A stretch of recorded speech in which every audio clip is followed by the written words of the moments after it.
예레미야서 17장 5절을 봅니다. 예레미야 17장 5절을 보겠습니다. 주가 이같이 말하노라. 사람은 신뢰하는 사람과 육신을 그의 무기로 삼는 사람과 그의 마음이 주로부터 떠나는 사람은 저주를 받으리라 그랬습니다. 오후의 주제는 하나님의 저주의 대상입니다. 하나님의 저주의 대상이에요. 하나님께서 누군가를 또 어떤 그 피조물에 대해서 저주를 하신다는 것은 심히 두렵고 아주 떨리는 일이랄 수가 없어요. 이 세상에서 가장 미련한 존재가 하나님의 저주를 두려워하지 않는 거예요. 가장 미련한 존재가. 현명한 존재는 뭐냐? 하나님의 저주가 내릴 기미가 있다면 바로 무릎 꿇는 거. 그 사람이 가장 현명한 사람이에요. 자, 그럼 하나님의 저주를 받을 대상은 누구냐? 첫째는 사람을 신뢰하는 사람. 하나님에 대해서 사람을 신뢰하는 사람. 사람은 나이가 작고 기력이 쇠약하면 어느 순간에 죽지요. 그리고 사람은 언제든지 죄를 지을 수가 있고 거짓말할 수가 있고 또 하나님을 거역할 수가 있어요. 또 질병이 들고 그리고 언제든지 약속을 어길 수가 있는 것이 사람이에요. 바로 잠언 14장 12절에 보면은 사람에게 옳게 보이는 길이 있으나 그 끝은 죽음의 길이니라. 단순한 육체적인 죽음으로 끝나는 것이 아니고 영원한 지옥 형벌에까지 이른다는 그 의미가 들어있어요. 이 문장에는. 예수 그리스도의 부활을 주고 승천 이후에는 성령으로 충만했던 사도들은 당시의 종교 지도자들의 생명 위협에도 불구하고 목숨을 걸고 예수 그리스도를 담대하게 증거했어요. 담대하게 증거했어요. 베드로를 비롯한 사도들은 사도행전 5장에 이제 보면은 대제사장과 무리들 앞에서 주저함이 없이 담대하게 주님을 증거했어요. 그래서 그 사도행전 5장 29절에 보니까 그때 베드로와 사도들이 대답하여 말하기를 사람보다 하나님께 순종하는 것이 마땅하다 다 그랬어요. 자, 이들이 사도행전 4장에서 담대하게 이제 복음을 증거해요. 그러니까 예루살렘이 뒤집혔어요. 이제 발칵 뒤집혔어요. 주의 교리로 가득 채우니까 어찌할 바를 모르는 것이에요. 어찌할 바를 모르는 것이에요. 자, 이러니까 이 사람들이 할 수 있는 건 뭐냐? 그들을 잡아다 가두는 것 외에는 다른 방법이 없어요. 사도행전 4장을 잠깐 보겠어요. 사도행전 4장 13절부터 사도행전 4장 13절부터 그때 그들이 베드로와 요한이 담대하게 말하는 것을 보자 배우지 못한 무식한 사람들로 알았다가 놀라며 그들이 예수와 함께 있었다는 사실을 깨닫더라. 이들이 직업이 어부였었거든요. 어부, 배우지도 못한 거, 학력도 뻔할 거지. 그런데 유식한 말이 툭툭 튀어나오더란 말이에요. 근데 보니까 예수와 함께 있었다는 사실을 깨닫더라 그랬어요. 아, 보통 일이 아니라겠어요. 또 치유를 받은 그 사람이 사도들과 함께 서 있는 것을 보고 그 일에 대해 반박할 말이 없는지라 그들에게 공회 밖으로 나가라고 명령한 후 서로 의논하여 말하기를 우리가 이 사람에게 어떻게 해야 할까? 실로 그들을 통해서 행해진 뚜렷한 기적이 예루살렘에 사는 모든 사람에게 알려졌으니 우리도 부인할 수 없는 일이라. 그러나 더 이상 백성 가운데 확산되지 못하게 그들을 엄히 위협하여 이후로는 아무에게도 이 이름으로 말하지 못하게 하자 하고 그랬어요. 그들은 불러서 명령하기를 절대로 예수 이름으로 말하지도 말고 가르치지도 말라고 하더라. 그러나 베드로와 요한이 그들에게 경청하여 말하기를 하나님 앞에서 너에게 경청하는 것이 하나님께 경청하는 것보다 그랬어요. 더 옳은지 판단하라 그랬어요. 우리는 보고 들은 일들은 말하지 아니할 수 없었노라 그랬어요. 생명에 들어갔을까 이들이 입을 다물고 있을 수가 없어요. 예레미야 선지자가 예레미야 20장에서 외친 것 같이 뼛속에 불이 타서 견딜 수가 없어요. 그것도 마찬가지예요. 그래 어떻게 되냐? 이거를 불을 끄려면은 나가서 내 몸에 열을 갖다 빼야 된다. 물로 예수 그리스도의 말씀이라는 그 열을 갖다 밖으로 확 빼내면 내가 살 것 같다. 그렇지 않으면 내가 열에 타서 죽을 지경이다 이거예요 바로. 그런 열정으로 복음을 전하니까 예루살렘 거리가 뒤집힐 수밖에 없어요. 이거 큰일 났다. 우리가 입지가 이제 흔들리지 어쩌면 좋겠느냐 이거예요. 그러나 이들이 할 수 있는 방법은 갔다가 이제 가두고 정 안 되니까 몇 대 때려서 내보내는 거예요. 다시는 위협하지 말고. 위협하고 나서. 자, 그랬던 이 베드로가 어느 순간에 성령 충만함에 사라지고 사람들을 의식하고 두려워해서 위선을 부렸던 거예요. 위선을 부렸어요. 갈라디아 지역에 갔을 때요. 베드로가 가면 부끄러운 짓을 했어요. 갈라디아서 2장 11절부터 보죠. 갈라디아서 2장 11절부터 봅니다.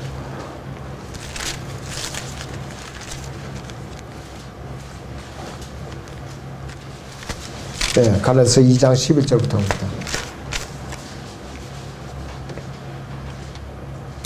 그러나 베드로가 안티옥에 왔을 때 그에게 책망할 것이 있기에 내가 그를 면박하였으니 이는 몇몇 사람이 야고보에게서 오기 전에 그가 이방인들과 함께 먹다가 그들이 오니 할례자들에게 속한 자들을 두려워하여 뒤로 물러나 혼자 떨어져 있었기 때문이라. 다른 유대인들도 마찬가지로 그와 함께 위선을 행하니 심지어는 바나바까지도 그들의 위선에 끌려가더라 그랬습니다. 바나바도 누구예요? 사도 아니에요. 바울과 함께 선교여행을 다니고 있던 사도란 말이에요. 그런데 베드로가 위선을 보니까 같이 끌려서 그냥 뒤로 빠진 거예요. 이 사도 바울한테 정통으로 들킨 거예요, 이 장면. 공개적으로 예수님이 베드로를 갖다 면박을 주요. 14절 것이요. 마침 나는 그들이 복음의 진리를 따라 올바르게 행치 아니하는 것을 보고 모든 사람 앞에서 베드로에게 말하기를 당신은 유대인이라서 유대인처럼 살지 않냐고. 이방인들의 방식을 따라 살면서 어떻게 이방인들을 유대인처럼 살도록 강요하느냐 하였노라 이렇게 했어요. 베드로는 인간적인 관점에서는 체면도 손상되고 속이 상했을 거예요. 감히 내가 먼저 사도 나도 또 수지자였었는데 나를 꾸짖어 기분 나쁘게 너 두고 보자 이랬을지도 모르죠. 인간적인 마음에서. 그러나 베드로는 다행히 겸손했어요. 그 책망을 겸손하게 받아들였다 이거지. 그러니까 수제자가 틀림없어요. 겸손하게 받아들인 것이. 사도 바울은요. 예수 그리스도를 증거하면서 담대했어요. 타협을 하질 않았어요. 갈라디아서 1장 10절을 봐요.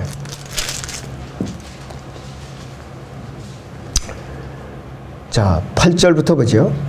그러나 우리뿐만 아니라 하늘에서 온 천사라도 우리가 너에게 전하거든 외에 어떤 다른 복음을 전한다면 그는 저주를 받으리라. 우리가 전에도 말한 것 같이 지금도 내가 다시 말하노니 누구든지 너희가 받은 것 외에 어떤 다른 복음을 전하면 그는 저주를 받으리라 그랬어요. 내가 이제 사람들에게 호감을 사랴 아니면 하나님께 사랴? 아니면 내가 사람들을 기쁘게 하려고 하겠느냐? 내가 아직도 사람들을 기쁘게 하려고 한다면 나는 그리스도의 종이 아니니라 그랬습니다. 그의 교리와 입장은 칼날 같았어요. 칼날 같았다 이거죠. 하나님의 저주의 대상 중에는 뭐냐? 다른 복음을 전하는 자. 이 뜻도 저주에 속한데 왜? 사도 바울을 통해서 하나님께서 이렇게 말씀을 하셨으니까. 우리는 복음을 다르게 전하면 안 돼요. 변질시킨 복음을 전하면 안 돼요. 이 시대의 은사주의 복음을 전한다든지 사도들이 전한 복음을 이때 전한다든지 믿음 강의를 지키라든지 그러면 이게 다른 복음이에요 바로. 그리고 이 사도 바울은 아그리빠 왕과 로마 총독 페스토 앞에서도 담대하게 복음을 전했어요. 담대하게. 심지어는 죄수로 로마로 압송되는 과정에서 심한 풍랑을 만나서 배가 난파되어 갖고 구조될 소망조차 없은 그런 상황에서도 배에 탄 모든 사람에게 주님을 증거했어요. 열 나흘이나 굶주리고 마실 물조차도 못 마시고 그랬으면은 웬만한 사람들 죽지요. 하나님의 섭리로 다 살려줬어요. 주의 전사를 통해 다 살려줬다 이것이. 잠언 14장 봅니다. 26절에서 27절을 보겠습니다.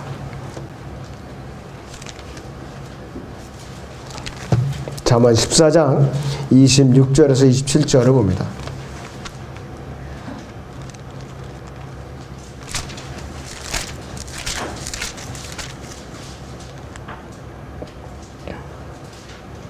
주를 두려워하는 것에는 견고한 신뢰가 있으니 그의 자녀들에게는 피난처가 있으리라. 주를 두려워하는 것은 사망의 덫에서 벗어나게 하는 생명의 셈이라 했어요. 주를 두려워하는 것이 죽음의 덫에서 벗어나는 생명의 셈이라고 그랬어요. 그런데 하나님을 두려워하지 않고 사람을 두려워하면 뭐냐? 죽음의 덫에 걸려드는 함정이라 이게 바로. 자, 이렇게 정반대가 돼요.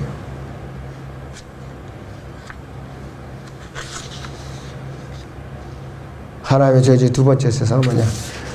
육신을 그의 무기로 사는 사람이 육신을 그의 무기로 사는 사람. 그래서 사도 바울은 일찌감치 이걸 알아차리고 로마서 8장 6절에 7절에서 육신적인 생각은 하나님과 원수가 되는 아니겠어요. 그것은 하나님의 법에 순종하지 않을 뿐만 아니라 실로할 수도 없음이라. 그러므로 육신 안에 있는 자들은 하나님을 기쁘시게 할 수 없느니라. 이렇게 결론을 지었어요. 우리가 구원을 받은 이후에도 늘 승리할 수 있는 비결은 뭐냐 이것이. 로마서 8장 13절에서 너희가 육신을 따라 살면 죽을 것이나 성령을 통하여 몸의 행실을 죽이며 살리라 그랬어요. 말씀에 철저하게 순종할 때, 내 육신을 내려놓고 말씀에 철저하게 순종할 때에 내 안에서 성령님이 역사하시는 것이고, 구체적으로 나에게 세상에서 내가 어떻게 마귀의 세력으로부터 보호를 받는가 가르쳐주고 있는 것이에요. 그래서 육신적인 생각은 자연인들이 갖고 있는 생각일 뿐만 아니라 헌신되지 않은 또 그리스도인들이 갖고 있는 생각이기도 한다 이것이요. 주님을 따르지 않고 오히려 하나님과 원수되는 생각인데, 거듭나지 못한 죄인이 하나님을 기쁘시게 할 수 있는 방법은 없어요. 그래서 구원받지 못한 자가 구원받기 전에는 결코 하나님을 기쁘시게 할 수가 없는 거예요. 자연인은 어떠한 행위라도 하나님께 영광을 돌릴 수도 없고 기쁨을 드릴 수도 없어요. 그래서 하나님께서는 거듭나지 않은 자들에게 자비를 베풀 수도 있고 그들에게 도움을 주실 수도 있지만은 그들은 결코 하나님을 기쁘시게 할 수 없다. 왜? 영이 죽어 있기 때문에. 우리가 육신의 일들, 저 몸이 행실을 죽이면서 이제 살아야만 가능하다 이것이. 일인데 이 로마서 이 8장 13절을 누가 써먹었느냐? 로마 카톨릭이 중세 암흑시대에 써먹었어요. 어떤 의도에서 써먹었느냐? 몸을 학대하고 결혼을 하지 않고 몸을 학대해서 고행을 가하고 또 이것이 영적인 삶이라. 이렇게 마귀적인 교리를 갖다가 증거하는데 그들이 사용하는 것입니다.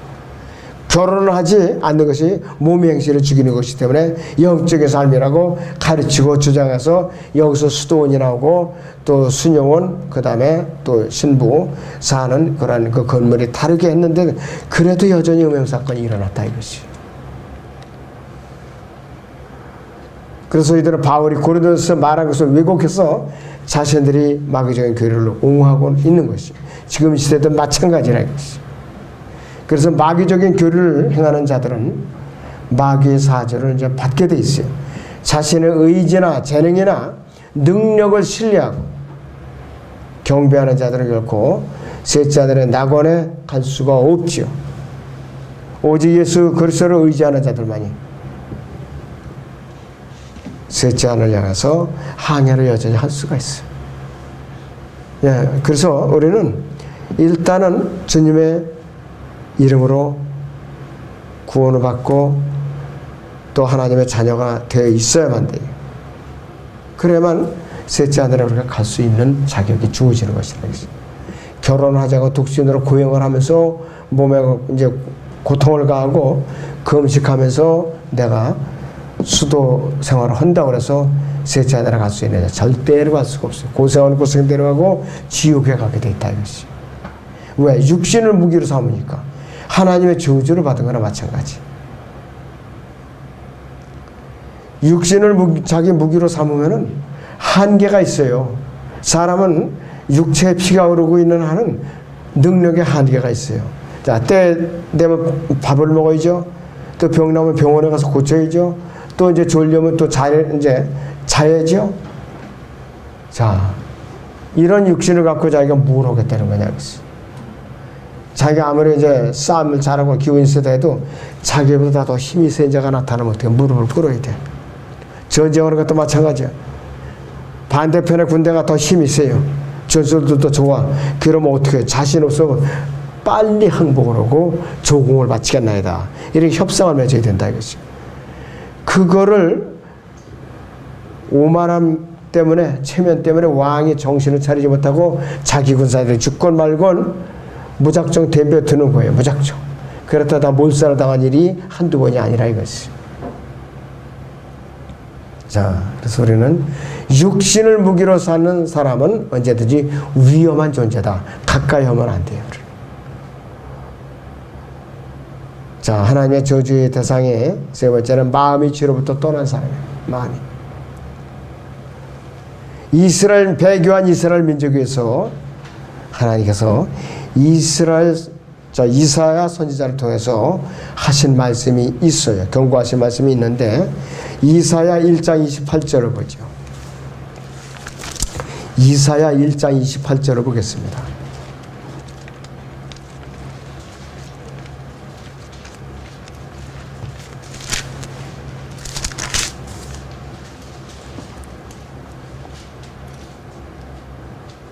범죄자들과 죄인들의 멸망을 함께 이루어질 것이요 주를 저버린 자들은 소멸될 것이니라 그랬습니다.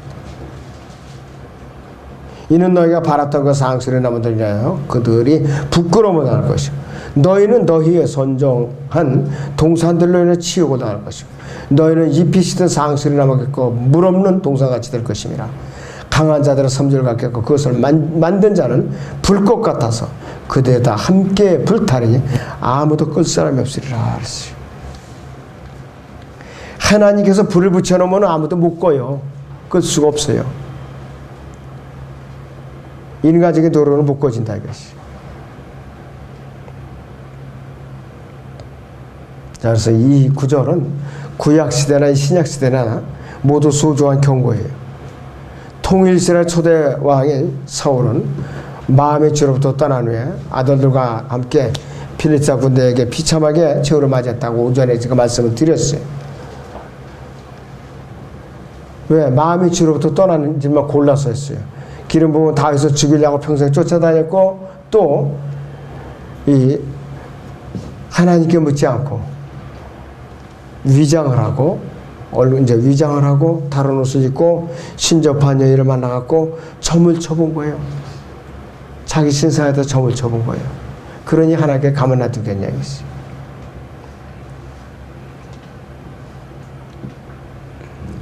하나님을 향한 양심을, 선한 양심을 저버린 사람들에 대해서는 하나님께 신약시대에도 마찬가지예요.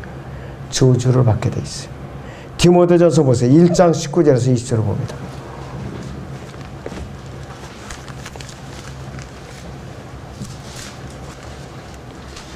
디모데전서 1장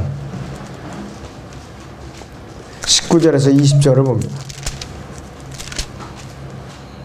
믿음과 선한 양심을 붙들라. 어떤 사람들은 믿음에 대한 선한 양심을 내던 집으로 파선하였느니라. 그들 가운데 후메네와 알렉산더가 있는데 내가 그들을 사탄에게 내어준 것은 그들로 하나님을 모독하지 못하도록 배우게 하려는 것이라 그랬습니다. 다른 사람 믿음을 파괴시킨 자들은 첫 번째 부활은 영적인 부활이었다고 주장하는 자들이에요. 두 번째는 무천년주의자들이로서 예수님께서 통치하시는 것이 불가능한 것 같이 주장하는 자들이에요. 이런 자들은 뭘 자기가 믿고 어떻게 살고 있는지 참 모르는 자들이라 이것이에요. 참으로 영적으로 꽉 막힌 자들이에요.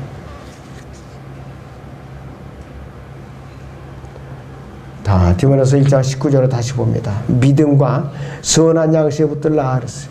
어떤 사람들은 믿음에 대한 선한 양심은 내된 힘으로 파선하느니라. 성숙한 믿음을 가진 사람이 있고 또 연약한 믿음을 가진 사람이 있다고 그 교회 안에 이렇게 이제 항상 있게 말하면, 먼저 성숙한 그리스도인들은 믿음이 연약한 자들을 없인 여기나 멸시해서는 안 되죠. 의심스러운 쟁점들을 부추겨가지고서 논쟁을 해가지고서 자꾸 혼란을 일으키는 것, 그것도 삼가야 된다 이것이. 열매 맺는 믿음을 가진 사람이니까 하면 또 믿음이 메말라버린 사람도 있어요. 세상의 염려와 물질에 이끌리는 믿음을 가진 사람들도 있게 마련이에요. 그 중에 대표적인 것이 누구냐면 바로 여기서 디모데후서 4장 10절을 보면은 데마가 나옵니다. 디모데후서 4장 10절 보시죠.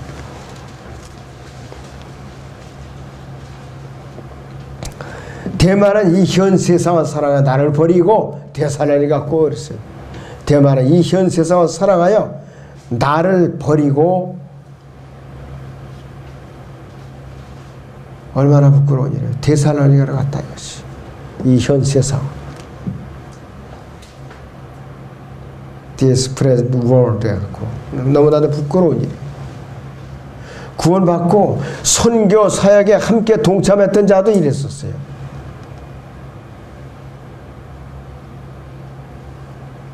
이 20절 보세요. 디모데전서 1장 20절에 그들 가운데 후메네와 알렉산더가 있는데 내가 그들을 사탄에게 내어주고선 그들로 하나님을 모독하지 못하도록 배우게 하려 할 것이라 그랬습니다. 이 사탄에게 넘겨지는 것은 기도를 통해서만 가능해요. 육신적인 방법, 출교, 또 뭐 여러 가지 체벌로 가능한 게 아니에요. 로마 카톨릭은요, 만약에 파문을 시키고 그러면 이제 저주받았다 이렇게 주장하거든요. 말이 안 돼요. 그리고 지옥계에서 누가 죄를 져서 출교를 시켰다, 사탄에게 내어준 건 아니에요. 그 자체가 징계지. 로마 카톨릭은 만약 그리스도와 이 하나님 왕국에서 사탄의 왕국으로 바꿔질 때는 구원이 잃어버린다. 또 별로 행계한 주장한다 하고 있어요. 자, 알렉산더 후메네오는 뭐를 착각을 했느냐? 이제 요한계시록 20장 5절을 보세요. 교리를 몰랐기 때문에 그들이 이제 완전히 저주를 받게 된 것이죠. 교리를 몰라서. 요한계시록 20장 5절을 보세요. 네, 4절부터 보죠. 또 내가 보좌들을 보니 그들이 그 위에 앉았는데 심판이 그들에게 주어졌더라. 또 예수에 대한 증거와 하나님의 말씀으로 인하여 목배임을 당한 사람들이 혼들도 보았는데 그들은 그 짐승에게나 그 형상에게 경배하지 아니했을 뿐만 아니라 그의 표를 그들이 이마 위에나 손에도 받지 아니하였더라. 그러므로 그들은 살아서 그리스도와 함께 천년을 통치하더라. 그러나 죽은 자들 가운데서 그 나머지는 천년이 끝날 때까지 다시 살지 못하리라. 이것이 첫 번째 부활이라 그랬습니다. 첫 번째 부활, 두 번째 부활, 6절의 두 번째 부활. 첫 번째 부활에 참여하는 자들은 복되고 거룩하도다. 둘째 사망에 그들을 다스리는 권세가 없고 오히려 그들이 하나님과 그리스도의 제사장들이 되어 천년 동안 그와 함께 동치하리라 그랬어. 첫 번째 부활도 육체적인 부활이에요. 두 번째 부활도 육체적인 부활이에요. 첫 번째 부활은 교회 시대에서 대환란 기간에 구원받은 성도들, 이 사람들이 육체적으로 물리적인 부활을 한 첫 번째 부활이고, 두 번째 부활이자 마지막 부활, 이것은 뭐냐면 백보자 심판에서 이제 물리적인 부활을 받아가지고 행위들의 심판을 받아서 영원한 불맛에 던져지는 거예요. 그래서 백보자 심판은 두 가지 부류가 있죠. 교회와 환란기간 이후에 구약시대나 지상왕국 때에 구원받은 사람들, 이 사람들이 상급과 여벌을 거기서 받아요. 그래서 모든 시대를 통해서 구원을 받지 못한 모든 자들은 여기서 행위대로 확정 판결받아서 영원한 불못에 들어가는 거예요. 우리가 거듭날 때는 영적인 부활을 하는 거예요. 영적인 부활. 왜? 혼이 구속받고 영이 살아나기 때문에. 그래서 여러분들이 첫째 부활하고 영적인 부활하고 똑같다 착각을 하면 안 돼요. 다른 것이에요. 우리는 이미 영적인 부활을 경험한 사람들이에요. 근데 여기서 알렉산더 후메네오는 여기서 이걸 몰랐던 거예요. 첫째 부활이 뭐냐? 영적인 부활로 착각을 했던 거예요. 그래서 이미 지나갔다. 이렇게 가르치니까 이 사람들은 주님의 재림이 필요 없게 된 거예요. 마지막 부활만 기다리게 된 거예요. 그게 교회가 엉망이 됐어요. 그러니까는 사탄에게 내어줬다 이렇게 말을 한 것이. 자, 디모데 후서 4장 1절 보세요. 디모데 후서 4장 1절을 봅니다.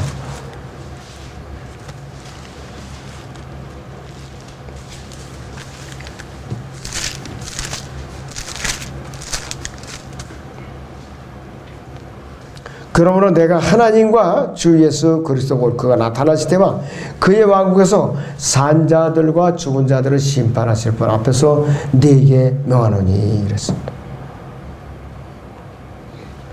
그가 나타나실 때 그분은 산자들을 심판하시고 그의 왕국에서 죽은 자들을 심판하시고 또 산자들과 죽은 자들이 있는데 산자들은 첫 번째 부활하게 될 자들을 갖다 산자들을 표현하고 있고 죽은 자들은 두 번째 부활에 일으켜질 자들을 말하고 있는 것이에요.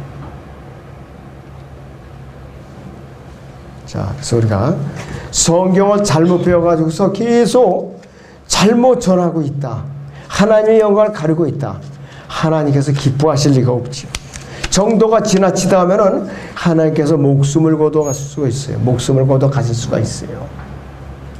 정확하게 배워서 올바로 전해서 하나님의 진노로 사는 일이 없도록 해야 돼요. 우리나라만 해도 여러 가지 복음이 전파되고 있어요. 지금